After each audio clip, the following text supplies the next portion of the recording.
Our final lesson in Deuteronomy as we cover these last four chapters here. We'll begin in chapter 31.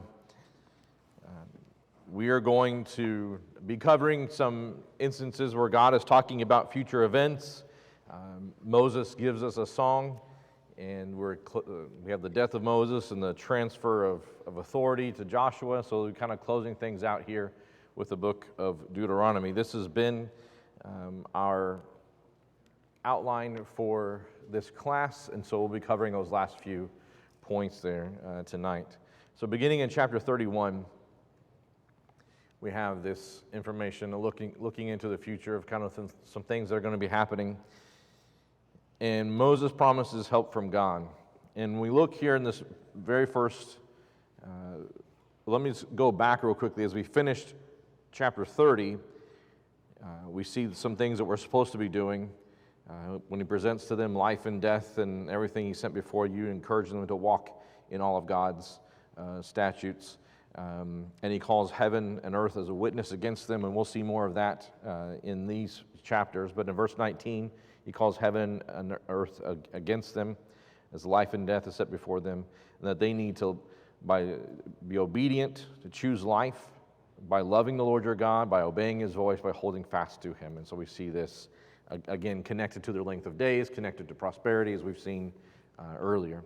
And so moving now in chapter 31, Moses went and spoke to all of Israel. He speaks to all of Israel. And we saw earlier that he was speaking to different groups, but he's speaking to all of Israel at this time. And it's apparently his birthday, verse 2. I'm 120 years old today, and I'm no longer able to go in and go out. I want to look at Numbers chapter 27, verse 17. Go back to Numbers chapter 27, verse 17. And this idea of going in or coming out is kind of an idea of leadership. Beginning in verse 16 of Numbers 27, may the Lord, the God of spirits of all flesh, appoint a man over the congregation who will go out and come in before them, and who will lead them out and bring them in, so the congregation of the Lord will not be like sheep which have no shepherd. And this is talking about when Joshua was to succeed Moses. And so this idea of going out and coming in before the people is kind of leading them in and out and being that leader. And he says, I'm no longer able to go out and come in. As the Lord has told me, you shall not cross this Jordan. And so it is not because he is physically not able. This is what I want us to understand here. When he dies, he's still great in all of his health. At 120 years old, he could have kept going, but the reason he's not going to be able to do this is because God told him that he's not going to be crossing the Jordan. This is not a health concern, right? This is I've come to the limitations of what God has said I'm going to be able to do. And we saw that in Numbers chapter 20, verse 24. And so verse 3, he encourages them about what's going to happen with them. It is the Lord your God who will cross ahead of you. He will destroy the nations before you and shall dispossess them. Joshua is the one who will cross ahead of you, just as the Lord has spoken. So he hands kind of the baton. Imagine he's in front of all the peoples of Israel, all right? Joshua, I imagine, is up there. He's getting this kind of visual idea of handing the baton off to Joshua. Moses has been this spiritual leader this whole time. And Joshua's looked up to Moses, I imagine, as he's been very close with Moses and some of the things that Moses did with the Lord. And so we see this kind of passing of the baton here. And the Lord, verse 4, the Lord will do to them just as he did to Sihon and Og. And he talks about their other things that have been destroyed. And then encourages them to be strong and courageous. This is something that gets repeated not only here several times in this chapter, but you'll see it also in the book of Joshua. And that continual kind of be strong and courageous, Joshua. Be strong and courageous to the people. So verse 6, be strong and courageous. Do not be afraid or tremble at them. For the Lord your God is the one who goes out with you. Do we read about the armaments of the Israelites? Have you read anywhere about their armaments, about what they have, and what kind of armaments do you think they have? What weapons of war do they have? So we have spears, possibly, shields, swords, yes, swords. What else? Bow and arrows, possibly, archers. Slings, yes. Those guys are kind of wicked with the slings. The tribe of Benjamin was known for that. There's stone, yeah, there's rocks. Oh, they have a plethora of rocks, right? All right, so think about all the weapons they have at their disposal. When we read through this, and God says, I'm the one that's going to go out and fight, they're just this ragtag group of people. They are not trained in military formation. We don't know what kind of training they've had. They're just kind of, in my mind, and the text does not tell us this, they get all their instruction from the Lord as far as how they go out to fight. Joshua may have had some sort of military background, we don't know. But all their instructions as to how they're going to fight, and we see these big wars, God gives them that information. God gives them, I'm the one going out before you. Why would they tremble? Why do you think, what would give them pause when they're going out against these nations? What do we know about the nations that they're going, or these groups of people they're going against? What do we know about their cities? What do we know about their fortifications? They've been established. They've been there a really long time, right? They know how to fight in their land. They've already fought and defended themselves from other peoples. So there's that going against the history that's there. What else? They didn't have the same, lines. Like their line and how far they would go to win is way farther maybe than so they didn't have the. Of course, there's nothing fair in love and war, right, is what they say, right? Anyway, so yes, they didn't have those kind of scruples maybe. What else? More training. So again, going back to the establishment, what about their cities? What do their cities have? What did Jericho have? Big walls. Now, not all of them did. Not all of them had big walls, but a lot of them fortified, and he talks about that. When the people came back from spying on the land, what did they say about the stature of the peoples? Their giants are huge, right? They have chariots of iron, and they have, so why would they tremble going out? Why would they tremble by going out against these people? They're human, right? And they don't have the experience. So it's legitimate that they might be afraid. It's legitimate. Yes. So, I don't know in these circumstances. A lot of times they were outnumbered in the future. But yeah, so there's all these kind of reasons why they might be afraid. Because when we start thinking about what God would have us to do you break down the tasks that God gives you in your life and start looking at the details of it and start looking at the day-to-day? So here it is, we're in Bible class, and we have a message about being strong and courageous, and like, yeah, I'm going to be strong and courageous, and you go out there to actually do it, and you're like, Your courage dries up when somebody says hi.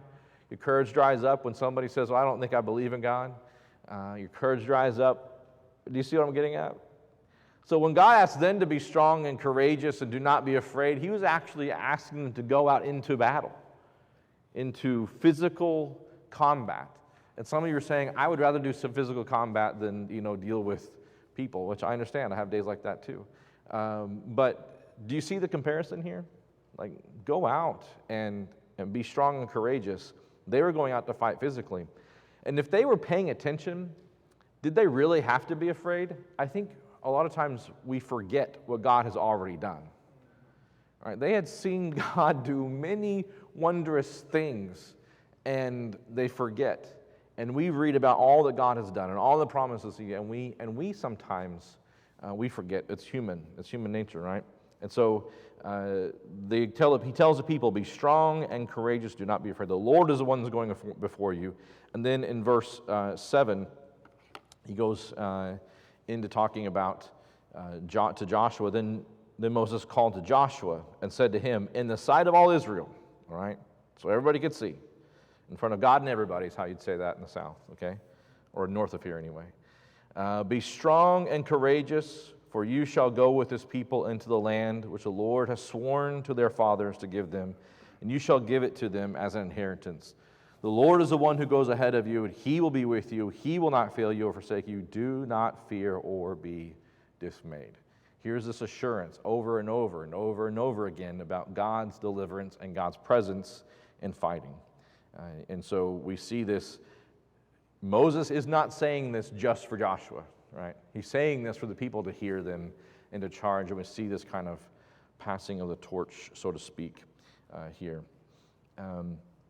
What did Moses do with this law in verse 9?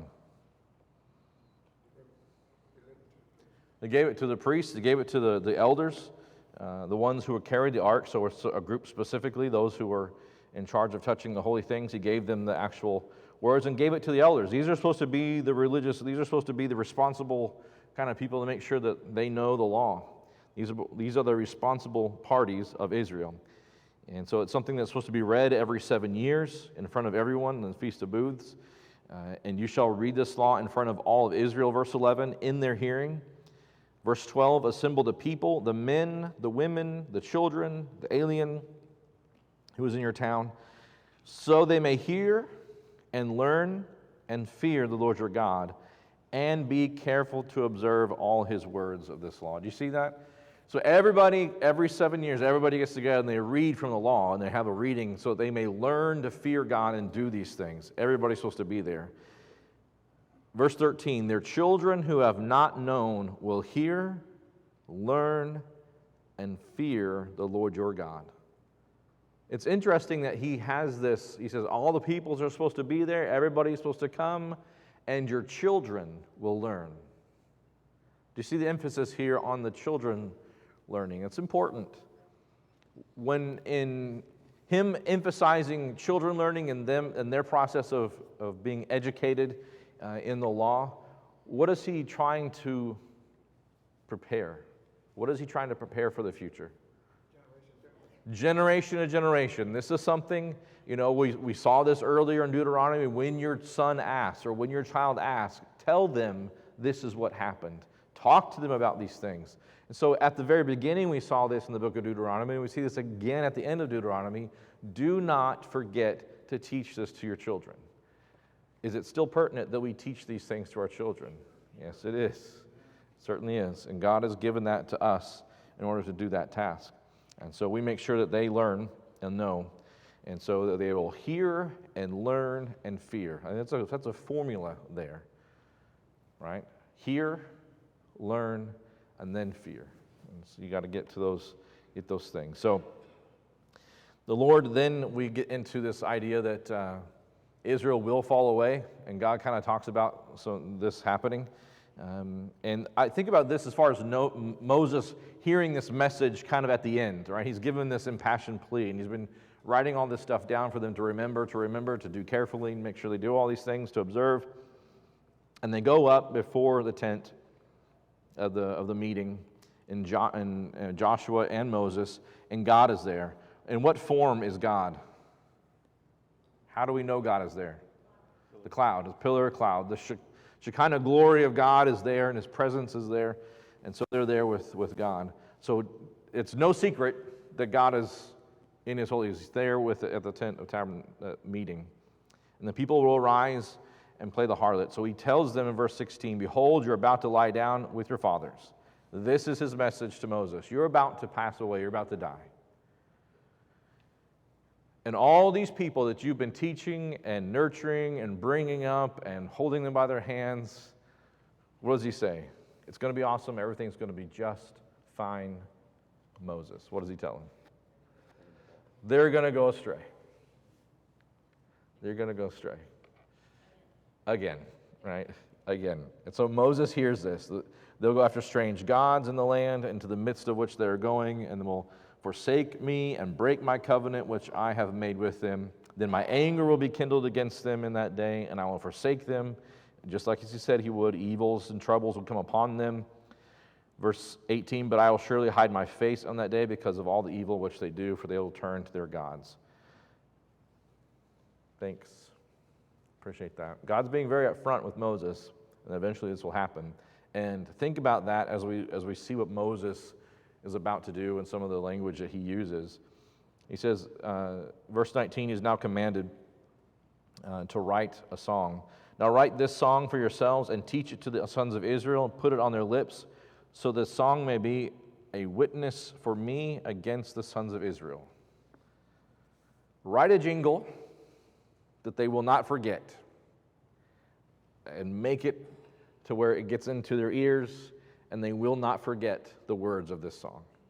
How many of you know a song that if somebody hums a few bars of that song, it gets stuck in your head and you cannot get it out, right? There's those. I do not want to hear any humming. You don't want to hear any of that. But you understand what I'm saying? So God uses this idea of singing. He uses song to be written to be a reminder and a witness against them. Remember these things. Remember this song. Remember these words that you are being taught. And so they will be a witness for you. For when I bring them into the land flowing milk and honey, which I swore to their fathers, and they have eaten and are satisfied and have become prosperous. Do you guys have a different word for prosperous there? What's that? Sorry? Thrive. They'll thrive. Fat. Yeah, literally it's grown fat. Right? They got prosperous, right? Maybe a nice thing to say to people. You look so prosperous, right? That's what they'll say to me.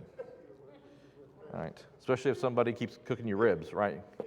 So anyway, yes. So they look prosperous. Now, they will turn to other gods and serve them and spurn me and break my covenant.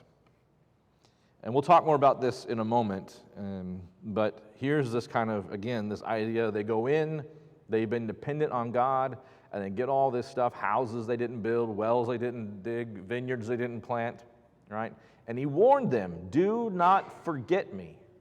But you're going to go in there, and you're going to get looking prosperous, and they'll turn to other gods. Then it shall come about when many evils and troubles will come, and this song will testify before them as a witness. This song will be a witness against them. All right? This is like a breakup song, okay?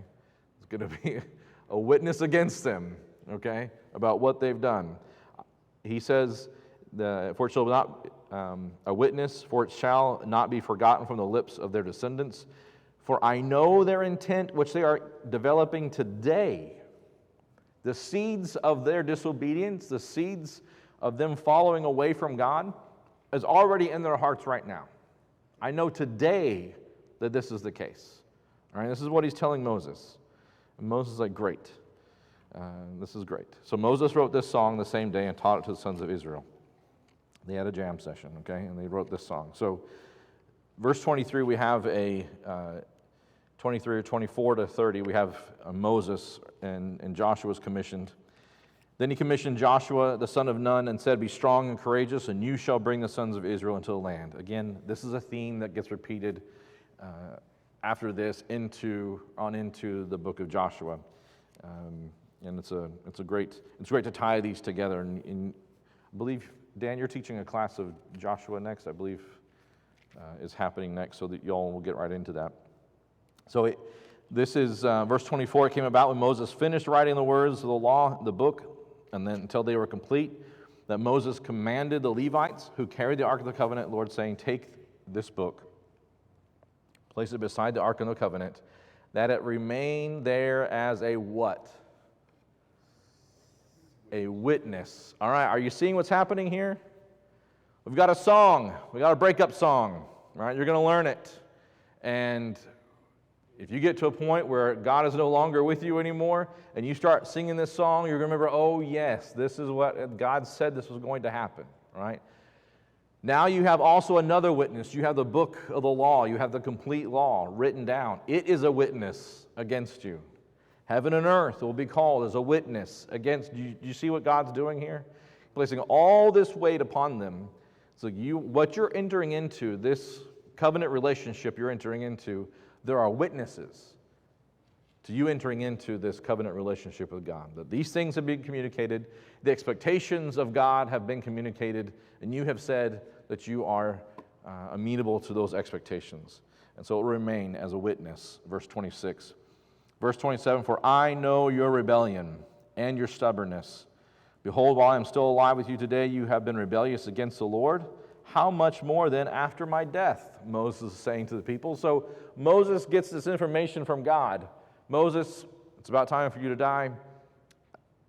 and the people are going to rebel. They're going to play the harlot. They're going to go after other gods. And now he goes back to the people, and he can say with authority, you're going to rebel. I know you're stubborn. I know you've been stubborn, right? I know this. And so he speaks with authority, talking about what they're going to do. He says, you've done it while I'm here. How much more when I'm gone? It sounds like a parent, right? Did your parents ever warn you when they left? You better be good, right? Yeah, apparently just me. Okay. So assemble to me all the elders of your tribes and your officers, that I may speak these words in their hearing, and call heavens, and the earth to witness against them. Are you seeing this? Again, this idea of a witness. I know that after my death, you'll act corruptly and turn. I know this is going to happen because God told me you're going to do this. Now, we don't see that until later on into the book of Judges. During the lifespan of Joshua, they remained faithful. But shortly after his death, there arose a generation that did what was right in his own eyes. Man did what was right in his own eyes in the book of Judges. And so he just says this is going to be happening. He says, I've commanded you, evil will befall you in the latter days, for you will do which is evil in the sight of the Lord, provoking him to anger. Then Moses spoke in the hearing of all the assembly of Israel all the words of this song until they were complete. And so chapter 32 is this song that we get to look at here, the Song of Moses. And so we actually sing a song that mentions the Song of Moses. We don't sing the Song of Moses very often. But we have here, give ear, O heavens, let me speak, hear the words. So we have this appeal to nature. And this is something he's done before. He calls heaven as a witness against them. And again, the same kind of situation. So what God has created, his world is nature, is teaching what they need to understand. Let me teach, my teaching drop as the rain, my speech distill in the dew. We see this information. How do they describe God in verse 4? How is God described? A rock. The rock, right? His word is perfect. If you want to look over here at Psalm 18, this is something that we see David uses this theme quite a bit in the Psalms. Psalm 18, verse 2.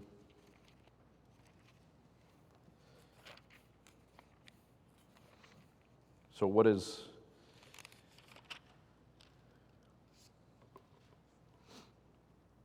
beginning of verse 1, I love you, O Lord, my strength. The Lord is my rock and my fortress, my deliverer, my God, my rock in whom I take refuge, my shield and the horn of my salvation, my stronghold. This is interesting here that this information is used. The rock, his work is perfect, for all his ways are just. And we begin speaking about the nature of God, and the faithfulness of God, the righteousness of God. You know, when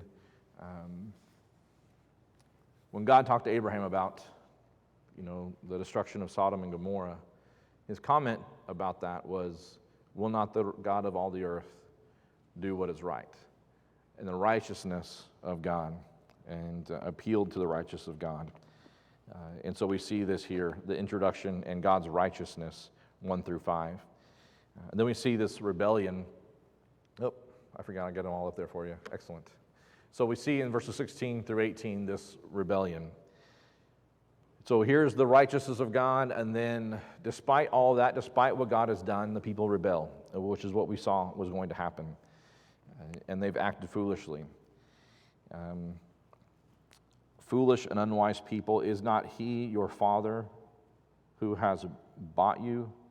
He has made you and established you. In Deuteronomy chapter 4, look back in Deuteronomy chapter 4, this idea of God as a father is something we've seen.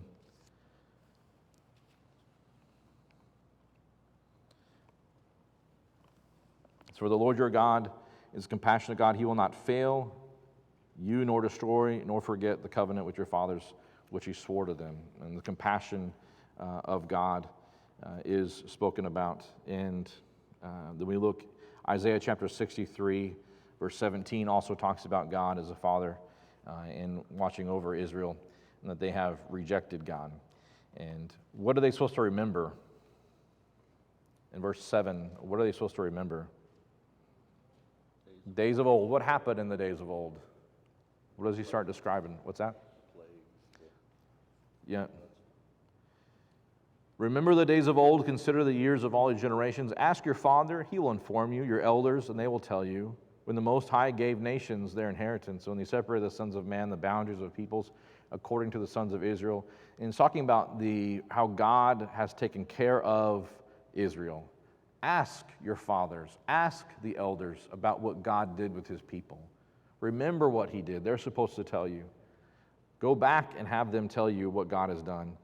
I found him in a desert land, in the howling waste of a wilderness. He encircled him, cared for him, guarded him as the pupil of his eye. You see God's care, God's watching after them. They were supposed to remember this and remind people of these things. Like an eagle that stirs up its nest, that hovers over its young, he spread his wings and caught them. Borne up on eagle's wings is what Exodus chapter 19 verse 4 talks about as well. And so he carried them on his pinions. I don't know if we lived out on the Snake River in southern Idaho, and it was the largest concentration of the birds of prey in North America. You had owls and eagles and golden eagles and all the things with beaks and claws and things. We would climb around the cliffs because it was fun. That's what you do when you're a teenager. But you would know when you got too close to an eagle's nest because they would pin you down under a rock if you weren't careful. They will come dive down after you and all their talons out and everything. And it's intimidating when you're a young man and there's a giant flighted bird of death that's coming down on your head. So what God is saying is, that's who I am to you.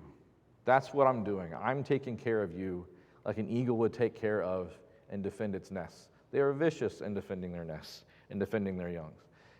And so God is saying, that's who I am to you. But if you do and stay in the relationship that we're supposed to be in. We talk about how the Lord guided him, verse 12. And so we're singing this song to remind us who's supposed to teach us, to remind us of what God has done for us, and remind us of all the things that he's promised us, and the way he's taken care of us in verses 13 and 14, and all the blessings out of nothing, out of the produce of the field. He made him suck honey from the rock, so one of the most precious things out of one of the most common things, and oil out of flint. And that's just how God has made the land to be very productive for them. Verse 15 begins with what word? But. That's like, we go to the second stanza of the song, I guess. But we get into this part of the song. But Jeshurun grew fat and kicked. You are grown fat, thick, and sleek. Jeshurun is the upright one. This is another name for Israel, is what this name is here. It's when you were upright, you were the upright one. But then the upright, or the righteous one, who was supposed to be Israel, started not being righteous, started not being the righteous one. They got all these things. He forsook God who made him, scorned the rock of his salvation, made him jealous with strange gods. And we see this kind of falling away in this relationship. You neglected the rock, verse 18, who had begotten you, and forgot the God who gave you birth.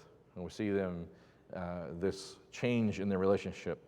And so the Lord saw this, it was spurned. Verses 19 through 33, we see this punishment. What kind of things are happening? What is God saying he is going to do? Verses 19 through 33. What is he saying is going to happen? What's that? Despise them? What else? What's that? He's hiding his face from them, right? He's no longer looks upon them. He says that they are sons in whom is no faithfulness, verse 20. They have provoked me to anger. Look in Romans chapter 10. Look at something here. Acts and the letters to the Romans. All right, so Acts and Romans 10, just in case you're trying to find the book of Romans. Verse 19. But I say, surely Israel did not know, did they? For first Moses says, I will make you jealous by that which is not a nation. By a nation without understanding will I anger you. So what is he saying? I will provoke them to anger with those who are not my people. Verse 21, I will provoke them to anger with a foolish nation. Who is he talking about?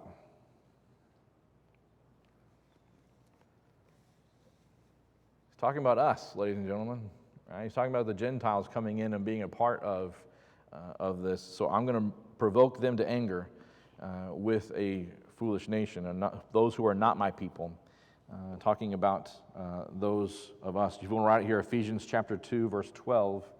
Ephesians chapter 2, verse 12 also talks about this as well. Ephesians 2, verse 12. Romans 10, 19. For a fire is kindled in my anger. Deuteronomy chapter 4, verse 24 talks about God as a consuming fire. Deuteronomy 4:24. Also Hebrews chapter 12, verse 29, the last verse of Hebrews chapter 12 says that our God is a consuming fire. All right, so that concept of his jealousy is not abated. That is still the case. And so he's heaping misfortunes on them, verse 23. They are a nation lacking counsel, verse 28. Hosea chapter 4, verse 6, that my people are destroyed for a lack of knowledge. If you want to write out there, Hosea chapter 4, verse 6. Verse 28 of chapter 32, they are a nation lacking counsel, and there is no understanding in them. This is the song, all right? This is the song they're supposed to be memorizing.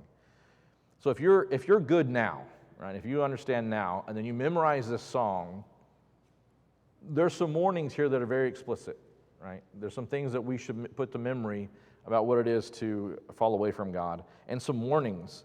They are a nation lacking counsel.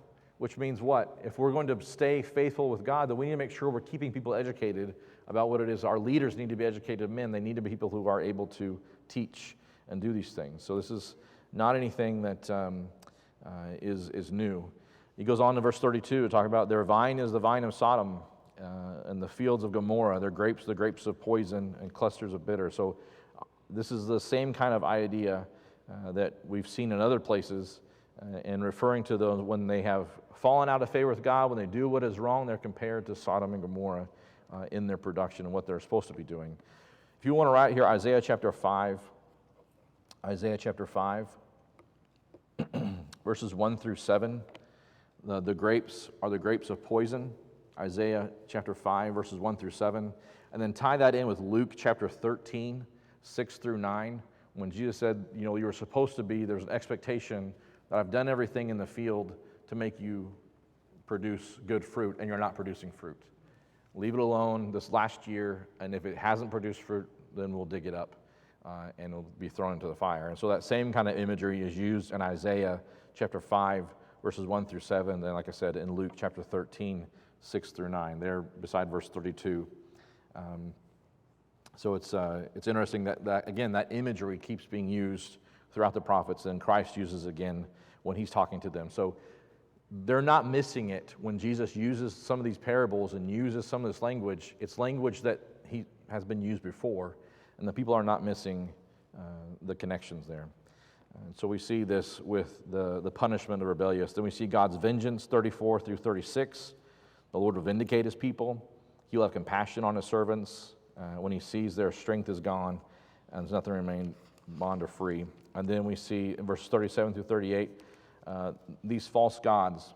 And he will say, where are their gods, the rock in which they sought refuge? Do you see, God was called the rock, capital R. Look what he says here. Where are your gods? Where are they? Why aren't they taking care of you? Why aren't they doing anything good for you despite what I'm doing? It's very similar to what Elijah said, right, on the mountain with the prophets of Baal. And so, also in verse 39, see how that I am he, the I am statement. is made here again at the end of the book. See now that I am he, and there is no God besides me. If you want to write out here John chapter 8, verse 24, and Christ made a similar statement, the I am statement in concerning himself. John 8:24, and then verse 58 as well of that same chapter. John 8:24 and John 8:58. And so this I am statement is being made.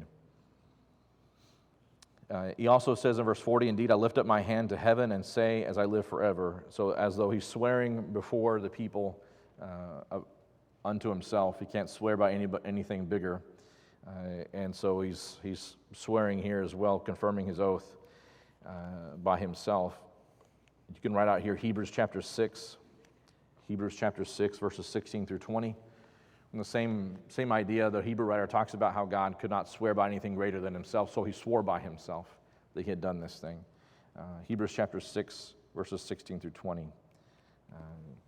So here God is going to talk about the punishment and what he's going to do. If I sharpen my flashing sword and my hand takes hold on justice, I will render vengeance on my adversaries, and I will repay those who hate me. I will make my arrows drunk with blood, and my sword will devour flesh. So this is kind of intense, right? Maybe you don't teach this song to your little kids. That might give them nightmares. But do you understand the idea here? They want people to know and be able to hum a little tune to know about what God expects from this people. I don't know if for you, a song can get stuck in your head, and you've only heard a couple of times, but how many times have you read through Bible passages and not memorized them? Do you see the connection there between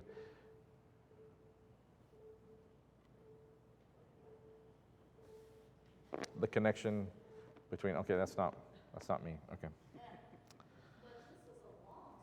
It's a long song, right? Lots of stanzas, this one. Yeah, it's a long version.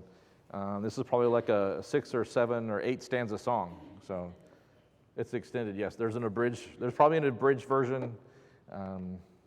So.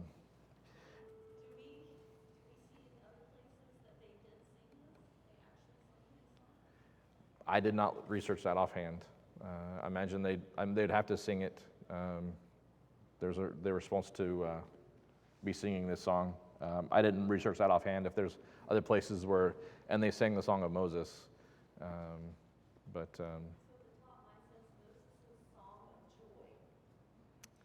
they didn't read it before they titled it, did they? No.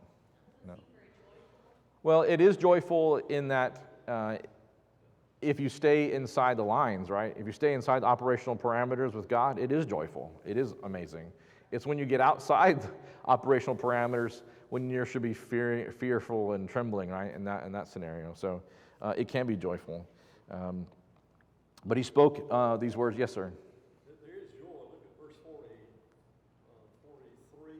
Mm-hmm. Yes, 43. That's us. Yes. When he brings the judgment against those people who've forgotten him, yep. That opens up the door for Christianity. It's the greatest joy on earth. Yes. It's a song of joy. Rejoice, Gentiles, we're being brought in. Yes. Again, the idea, like I said in verse 43, rejoice, O nations, with his people, for he will avenge the blood of his servants. So again, there is joy when you're operating inside the parameters that God has set up, right? That's great. But it's when you step outside those parameters that things begin to change. But we see, again, this, we don't have time to go through the rest, but God alone is a true God, as we see here, and then we see the finishing up here because of what he begins talking to Moses with Joshua to go up on the mountain. And let's just move on here. We got to get through this really quickly. We have 2 seconds, I think. This final blessing, as we look here in verse 33, he goes over and covers not all of the tribes, but the majority of the tribes, and giving a blessing to all of them, and again using verse 5, as he was king in Jeshurun, as again referencing to Israel. But you see the names there of the different tribes. Joseph is mentioned here in representing Ephraim and Manasseh as well in verse 13. And let's go to chapter 34, the death of Moses. And so he goes up on the mountain, and God calls him up on the mountain. And so he goes up on the mountain to the top of Pisgah, which is opposite of Jericho. And the Lord showed him all the land of Gilead as far as Dan. And so we get to see kind of these boundaries that God showed Moses this. Now, you couldn't literally see from this mountain all these things. All right, so in my mind, it's kind of like Soarin' at Disney, right? Like this is gives him this image of all these things as he's standing there on the mountain. I don't know. That's just my interpretation. It doesn't say that. But in my mind, God is letting him see these things in his mind's eye about what's going on, what they're going to receive, the city of the palm trees, and there's all these different things. And this is a land which I swore to Abraham. Again, this is the completion of the promise. They're on the cusp of receiving this promise. This promise that's been made hundreds and hundreds of years ago is being made and fulfilled for them. And so he's getting to see at least that part of it. And so the servant of the Lord died there on the mountain. Verse 5, and Moses was 120 years old when he died. His eye was not dim, nor his vigor abated. So he was still in good health. God just says you couldn't go any further. This is as far as you need to go. And they mourned him for 30 days. And then Joshua, the son of Nun, was filled with the spirit of wisdom, and he kind of took up his role. No prophet was risen in Israel like Moses, whom the Lord knew face to face. That's an important verse. If you want to write out here, Numbers chapter 12, verses 6 through 8, and then Hebrews chapter 3, 1 through 6 is a great study to look at those two passages together. Numbers 12, 6 through 8, and Hebrews 3, 1 through 6. So there's nobody that did anything like Moses was ever able to do until the coming of Christ. Thoughts, questions, comments? It was very quick kind of as we close there with this. There's a lot of information we have time to dive into, but hopefully at least this is whetting your appetite for reading through maybe more carefully the book of Deuteronomy and seeing God's plea to the people to be faithful and the warning of faithfulness, of not being faithful. Thank you very much for your attention tonight.